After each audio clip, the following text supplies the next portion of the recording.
Okay. Question 22. Now let's make connections here. The art matters, somebody's art. Then we're talking about this person called Pim. Okay. From the person who can be inferred from the work. So we're talking about somebody's art, somebody's work perhaps. Probably this person is Pim. And if you look at 4, it also talks about Pim's craft.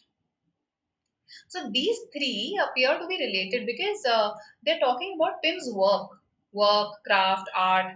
This is honestly elaborating that work, right? It uh, brings a new perspective into discussion by elaborating her work. So I think this should come at the end, but let's see, let's arrange.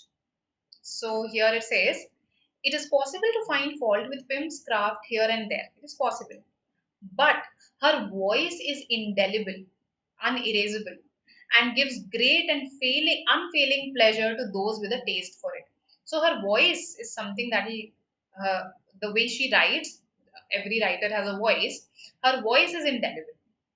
That's what we are saying.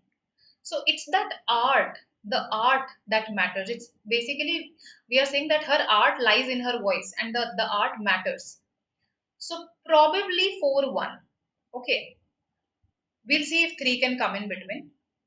From the person who can be inferred from the work and the accounts of those who knew her, we know she was funny, brave, and kind, a friend whose originality and loyalty were treasured. So here we are drawing an inference from the work about the person. From the work about the person. That is what is happening. Right. So probably I should first talk about her work and then draw this inference from the work about the person.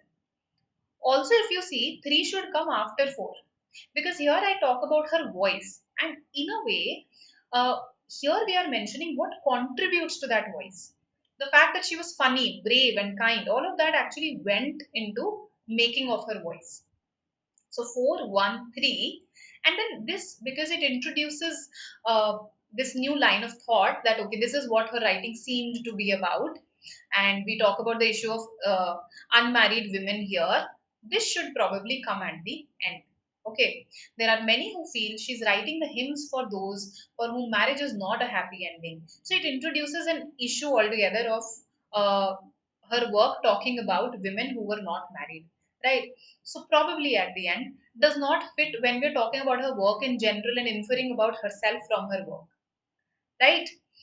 Um, Having said this, I did feel that this question was tricky in the time constraint that an exam puts on you. So I would not call it an easy question. I would call it a difficult sequence parajumble, one that could have been skipped in the exam.